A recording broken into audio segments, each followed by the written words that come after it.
Thank you. Good afternoon, everybody. Good afternoon. My name's Steve Reick. I represent the 63rd Legislative District in McHenry County. And I'm proud today to stand in front of you and nominate Tony McCombie as Speaker of the House for the 104th General Assembly. In her first 2 years as leader, Tony has proven that she can stand toe-to-toe with our governor, legislative leaders.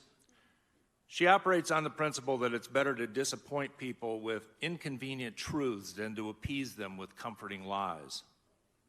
Because by doing so, we can more effectively identify the means of addressing the daunting problems that plague us and thus solve them. As a former mayor, Tony would also come to the Speaker's office with the executive experience to know how to read the room and make the process work much better than we've seen during the last session. 2 years ago, I sat on this stage and listened as the current Speaker said that debate and disagreement are necessary steps to compromise and cooperation. Oh, to think of what we could accomplish if those words were heeded the other 364 days of the year. One word we have heard a lot recently is autocracy.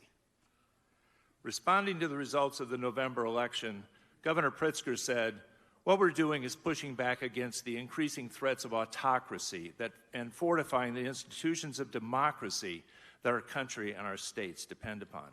He should know. This is the same guy who governed by disaster declarations and executive orders for 1,155 of his first 1,552 days in office, with the willing cooperation of the majority party in the House. A House that's been under one-party rule for so long that people just assume that autocracy in our legislative process is a feature and not a bug. During the last two election cycles, we all heard how important it was to make sure that every vote counted. Spoken by the same people who spent months behind closed doors drawing legislative maps that had the practical effect of disenfranchising tens of thousands of voters for the sole purpose of expanding their supermajority. That's autocracy.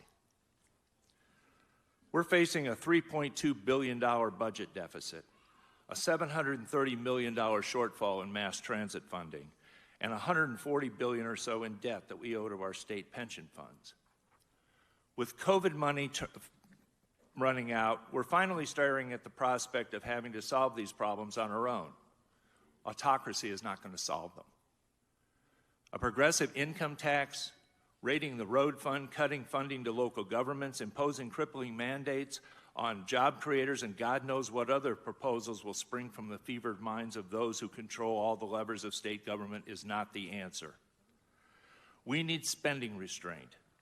At the very least, anyone running for public office should have to show that they can balance their own checkbooks. Instead, we get economic lectures and tax proposals from English majors. When regular folks make stupid decisions, they have to live with the consequences, and I speak from personal experience. Unfortunately, when stupid decisions are made by the people up here, the consequences are felt by you and everybody else throughout the state.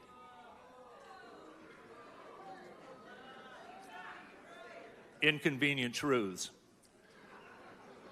We pledge hundreds of millions of dollars in incentives to industries that can't prove that they can make a buck. And we pass rent-seeking renewable energy mandates with unsustainable subsidies that will do nothing but raise electricity rates statewide. Progressives will tell you that whatever new boutique obsession they come up with at any given time is the great moral issue of our time and must be enacted into law before the world comes to an end. But they never show us the tree upon which the money grows to pay for them. Cooperation and compromise is the only path to solving our problems, but instead, we spend too much time listening to people on both ends of the political spectrum who betray the diversity of this state by placing political conformity ahead of practical solutions, institutionalizing ideas on which there is nothing resembling a social consensus. What results are laws that offend the heartfelt beliefs of people whose voices are not being heard, and toothless resolutions that call for us to separate this state from a world-class city that's being driven into the ground.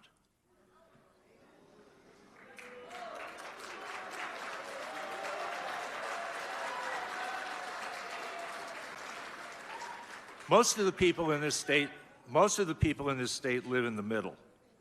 They live a life of trying to make things better for themselves and for those who come after, and they look to us to do the same.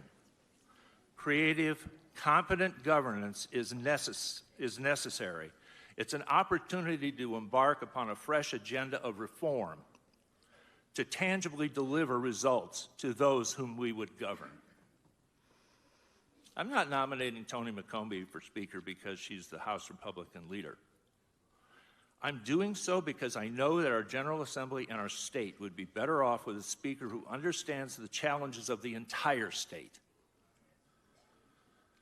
who knows that good ideas come from both sides of the aisle, and knows that compromise and cooperation are not just words to be spoken at an inaugural speech.